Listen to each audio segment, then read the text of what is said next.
కేసీఆర్ కుటుంబం చేసిన దోపిడీ నిరంకుశ పాలనపై విసుగెత్తి బీఆర్ఎస్ నేతలు కాంగ్రెస్లోకి వస్తున్నారని ప్రభుత్వ విప్ రామచంద్ర నాయక్ అన్నారు. బీఆర్ఎస్లో కేసీఆర్, కేటీఆర్, హరీష్ రావు తప్ప ఎవ్వరూ మిగలరని జోష్యం చెప్పారు. ప్రపంచ దేశాల్లో ఆకర్షించే విధంగా హైదరాబాద్ అభివృద్ధి సాగుతూ ఉంటే కేంద్ర మంత్రి కిషన్ రెడ్డి మాత్రం హైదరాబాద్ అనాథగా మారిందని అనటం సిగ్గుచేటన్నారు. తెలంగాణను ప్రపంచంలోనే నెంబర్ 1 స్థానంలో నిలిపేందుకు రేవంత్ సర్కారు కృషి చేస్తుందని చెబుతున్న రామచంద్ర నాయక్తో మా ప్రతినిధి హరీష్ ఫేస్ టు ఫేస్. ప్రస్తుతం మనతో పాటు ప్రభుత్వ విప్ రామచంద్ర నాయక్. సో ప్రధానంగా చూడవచ్చు పార్టీ ఫిరాయింపులకు సంబంధించి కూడా అక్కడ బీఆర్ఎస్ పార్టీ కావచ్చు ప్రధానమైన ఆరోపణ చేస్తుంది. ఏదైతే ఏఐసిసి అగ్రనేత రాహుల్ గాంధీ ఇండికేషన్తోనే రాహుల్ గాంధీ సంబంధించి రాజ్యాంగాన్ని కాపాడుతామని రాహుల్ గాంధీ ఇండికేషన్ ఇస్తున్నారు. ఇక్కడ పార్టీ ఫిరాయింపులకు చేసుకోమని చెప్పేసి ప్రధానంగా విమర్శలు చేస్తున్నారు. ఎలా చూస్తారు? తెలంగాణ రాష్ట్రంలో ప్రజా హక్కులు కాపాడడంలో రాజ్యాంగబద్ధంగా కాంగ్రెస్ పార్టీ మరి ముందుకు సాగుతూ ఉంది. రేవంత్ రెడ్డి గారి నాయకత్వంలో ప్రభుత్వం ముందుకు సాగుతూ ఉంది. ఆ ప్రజాపాలనను మెచ్చి టీఆర్ఎస్ నిరంకుశ పాలనకు విసిగెత్తిన నాయకులే ఈరోజు కాంగ్రెస్ పార్టీలో చేరుతున్నారు. కాబట్టి ప్రజలు కానీ కాంగ్రెస్ ప్రభుత్వం కానీ అటు అధిష్టానం కానీ వారిని స్వాగతించక తప్పట్లేదు.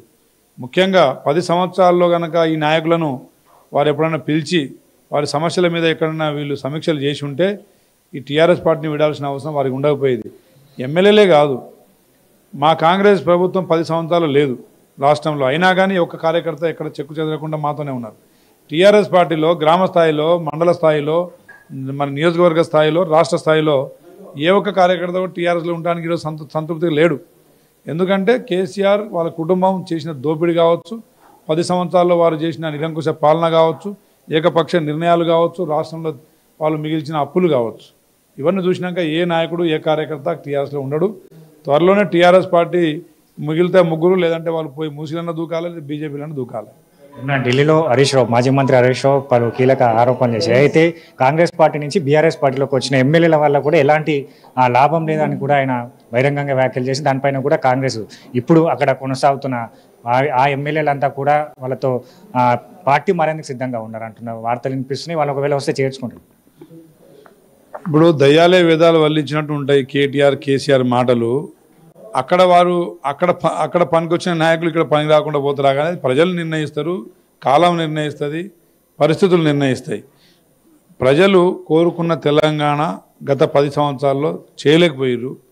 వాళ్ళు బంగారు తెలంగాణ చేస్తామని చెప్పేసి రాష్ట్రాన్ని అప్పుల తెలంగాణగా, ఆత్మహత్యల తెలంగాణగా, నిరుద్యోగ తెలంగాణగా మార్చిన సంగతి కళ్ళారా చూసిన ఈ ఎమ్మెల్యే గణమే, ఈరోజు ఎమ్మెల్సీలే ఈరోజు ప్రజాపాలనలో రేవంత్ రెడ్డి గారి మరి ఉత్సాహవంతమైన ఒక ప్రోత్సాహకరమైన ఒక ప్రజాస్వామిక పాలనను ఆకర్షితులే వస్తున్నారు. కాబట్టి తప్పకుండా వారి ప్రజల కోసం వస్తున్నప్పుడు మనం తప్పకుండా వారిని స్వాగతించాలి. అధిష్టానం కూడా దాన్ని స్వాగతించమని చెప్పింది కాబట్టి మేము స్వాగతిస్తున్నాం. రాష్ట్రంలో శాంతి భద్రతలు క్షీణించినాయి. ఏదైతే 6 గ్యారంటీలు ప్రజలకు ఇచ్చిన హామీలు మరిచి కాంగ్రెస్ పార్టీ చేరికలపైన దృష్టి సారించిందని కూడా ప్రధానమైన ఆరోపణలు చేస్తున్నారు కేటీఆర్. ఏం చెప్తారు? ఇప్పుడు చేరికలు అనేది పార్టీ నిర్ణయం, పాలన అనేది ప్రభుత్వ నిర్ణయాలు. రాష్ట్రంలో ప్రభుత్వ పాలన రేవంత్ రెడ్డి గారు ముఖ్యమంత్రి గారి సారథ్యంలో సీనియర్ కేబినెట్ మంత్రుల పర్యవేక్షణలో చాలా మంచిగా సాగుతూ ఉంది పాలన. పార్టీ చేరికలు అనేది పార్టీ నిర్ణయం. తప్పకుండా వారు విసిగెత్తి ఉన్న నాయకత్వం ఆడ విసిగెత్తిన కాంగ్రెస్ పాలనలో శాంతి భద్రతలు క్షీణించినాయి. రాష్ట్రంలో శాంతి భద్రతలు ఎక్కడ లోపించలేదు. వాళ్ళు కావాలని శాంతి భద్రతలు లోపించినట్టు సోషల్ మీడియాలో 4-5 మీరు ఏ సోషల్ మీడియా చూడండి, ఆ 4-5 మాట్లాడతారు. వాళ్ళు ఉద్యోగాలు పోయి వాళ్ళ ఊడి కడుపు కాలి మరి ఈరోజు పిచ్చెక్కి మదమెక్కి మాట్లాడుతున్నారు తప్ప శాంతి భద్రత బ్రహ్మాండంగా సాగుతూ ఉంది. ప్రతిరోజు సెక్రటరియట్లో సమీక్షలు జరుగుతూ ఉన్నాయి. మరి 6 నెలలకోసారి వారు సెక్రటరియట్కి వచ్చేది, కానీ మా ముఖ్యమంత్రి గారు ప్రతిరోజు 6 గంటలు సెక్రటరియట్లో ఉంటున్నారు. ప్రజాపాలన, మంచి అభివృద్ధి పాలన, త్వరలోనే దేశంలోనే మరి అగ్రగామి రాష్ట్రంగా మన తెలంగాణ చూడబోతున్నాం.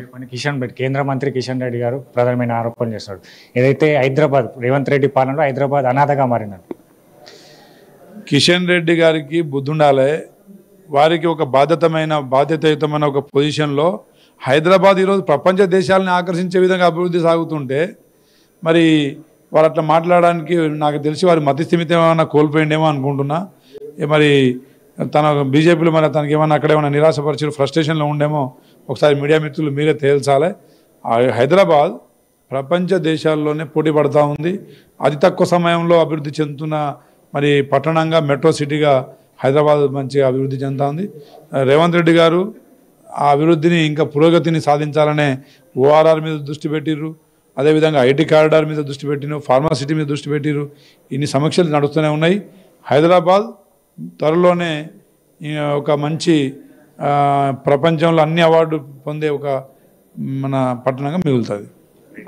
ప్రధానంగా బీఆర్ఎస్ పార్టీ చేసే ఆరోపణలన్నిటి కూడా ఇప్పుడు తెలంగాణ ప్రజలంతా కూడా కొట్టిపారేస్తున్నారు. ఏదైతే వాళ్ళు ప్రజాపాలన కాంగ్రెస్ పార్టీ ప్రభుత్వం సంబంధించి కూడా ప్రజాపాలన వచ్చి అక్కడ పార్టీ మారేందుకు ఎమ్మెల్యేలు సిద్ధపడ్డారు. మరికొన్ని రోజుల్లో కూడా ఇంకా పెద్ద ఎత్తున చేరికలు ఉంటాయి. బీఆర్ఎస్ పార్టీలో మిగిలేది ఆఖరికి ముగ్గురే అని కూడా రామచంద్ర నాయక్ చెప్తున్నారు. కాంగ్రెస్ పాలన సంబంధించి కూడా అంతా ఏదైతే హైదరాబాద్ సంబంధించి కూడా పూర్తి స్థాయిలో అభివృద్ధి జరుగుతుంది, ప్రపంచ స్థాయి గుర్తింపు పొందే విధంగా హైదరాబాద్ ఎదుగుతుందని చెప్పారు. కిషన్ రెడ్డికి సంబంధించి కేంద్ర మంత్రి కిషన్ రెడ్డి స్టేషన్లో ఇట్లాంటి వ్యాఖ్యలు చేస్తున్నారు రామచంద్ర నాయక్. 100% మనోజ్తో కలిసి హరీష్ అమ్మాను సైరాబాద్.